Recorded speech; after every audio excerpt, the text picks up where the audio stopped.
The late afternoon sun streamed through the tall oaks of Willowbrook Park, scattering soft shadows across the playground where children's laughter carried on the warm breeze. From a nearby bench, Jessica Reynolds sat quietly, her eyes fixed on her 7-year-old daughter, Lily, who drifted back and forth on a swing. Lily's chestnut hair trailed behind her like flowing ribbons. At just 34, Jessica had built a thriving consulting firm with more than 200 employees, and was admired for her sharp problem-solving skills and ability to connect with people. Yet the one person she longed to reach most remained out of her grasp. Since the car accident that had taken her father's life 18 months ago, Lily had not spoken a single word. Jessica had pursued every possible avenue: speech therapy, child psychology, play-based counseling, and even costly specialists from other cities. Doctors assured her nothing physical prevented Lily from speaking. Her silence was a shield, a way to protect herself from grief too heavy for a child to bear. So, like countless afternoons before, Jessica had brought Lily to the playground, hoping the sound of other children might coax her daughter back into the world. But Lily stayed within her quiet cocoon, joining activities, yet never uttering a sound. She communicated only through nods and those deep, expressive eyes that seemed far older than her years. As Jessica watched, a man approached the swings with a girl who looked to be about Lily's age. He appeared to be in his early 30s, dressed casually in a blue shirt and jeans, moving with an ease that spoke of quiet confidence. The little girl at his side beamed with a smile as bright as the sun, her blonde hair catching the light. "Hello there," the man greeted warmly. "I'm Michael, and this is my daughter, Emma. Would it be all right if Emma used the swing next to you?" Lily lifted her gaze to Michael with curious eyes, glanced at Emma, then gave a polite nod before returning to her silent rhythm. Emma hopped onto the swing beside her, pumping her legs with boundless energy. "I love swings," Emma declared to no one in particular. "They make me feel like I'm flying. Do you like feeling like you're flying too?" For the first time in weeks, a faint smile tugged at Lily's lips. Jessica's heart leapt at the sight of genuine joy flickering across her daughter's face. Emma's lively chatter seemed to create a warm little bubble around the two girls. Michael gave Emma a gentle push, then looked toward Lily. "That's such a lovely dress you're wearing," he said casually. "Pink happens to be my favorite color." "It's Emma's too, even though she picked purple today." Jessica leaned forward, surprised at how naturally Michael engaged with children. He spoke to Lily as though her silence were perfectly normal, neither demanding nor expecting a response. "Daddy," Emma called as her swing soared higher. "Can you show her the secret trick you taught me?" Michael grinned. "I suppose I could if she'd like to learn. It's a special way to make swinging even more fun." Lily's eyes lit up, and she nodded eagerly. "All right then," he said, standing where both girls could see him. "The secret is to believe you're not just swinging. You're flying through the clouds. And clouds always make a sound when you fly through them." Emma burst into giggles. "Show her, Daddy." Michael exaggerated a deep breath, then began making soft whooshing noises as he pumped his legs.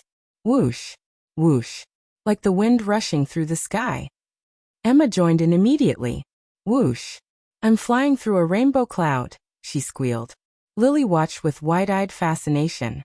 Jessica could sense her daughter's battle, her desire to join in pressing hard against the walls of silence she had built around herself. Michael encouraged gently.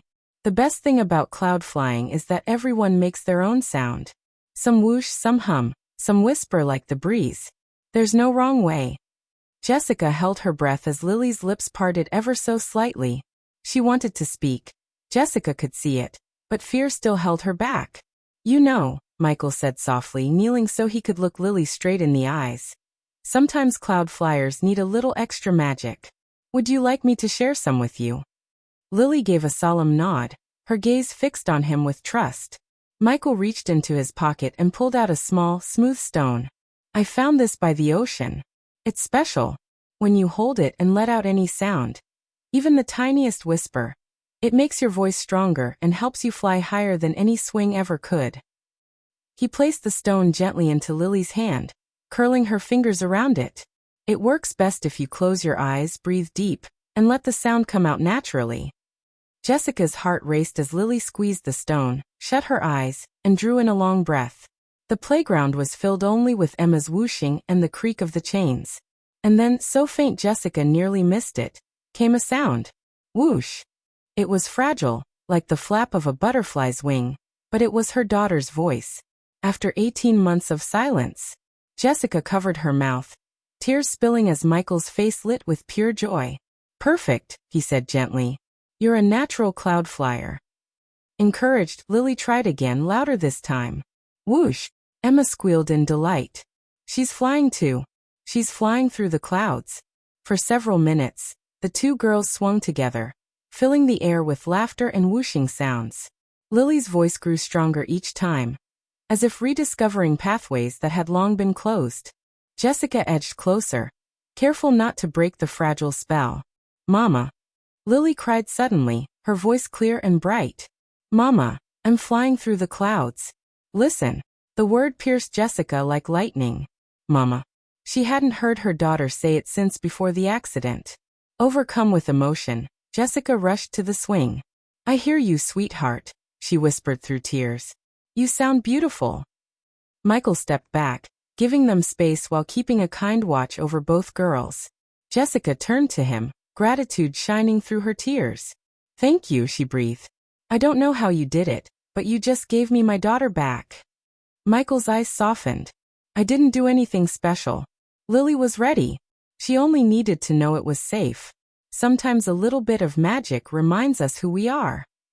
In the weeks that followed, Jessica and Michael met often at the playground. Emma and Lily became inseparable, their friendship naturally bonding the adults as well.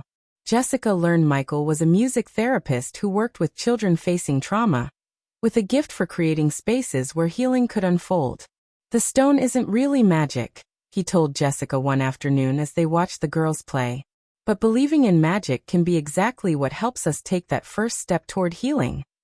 Lily's recovery wasn't instant or complete. There were still quiet days when grief weighed heavy. But with Michael's steady guidance and Emma's companionship, she slowly reclaimed her voice. 6 months later, Jessica and Michael sat side by side at Lily's school music recital, watching their daughters perform a duet. Lily's voice, once locked in silence, now rang out clear and strong as she sang about sunshine and butterflies. You know, Jessica whispered as the audience applauded. I used to believe that losing her voice was the worst thing that could have happened after losing her father. Michael gently took her hand. And now, Jessica smiled, watching Lily glow with pride as she bowed. Now I see that sometimes we have to lose our voice before we discover what we truly need to say. As they walked out of the school together, their two families connected by friendship and healing, Jessica thought back to that first day in the park. A chance encounter had changed everything. Sometimes, she realized, the greatest magic is simply someone believing you can fly again. And the most precious gift we can give another is the patience to wait while they remember how to spread their wings.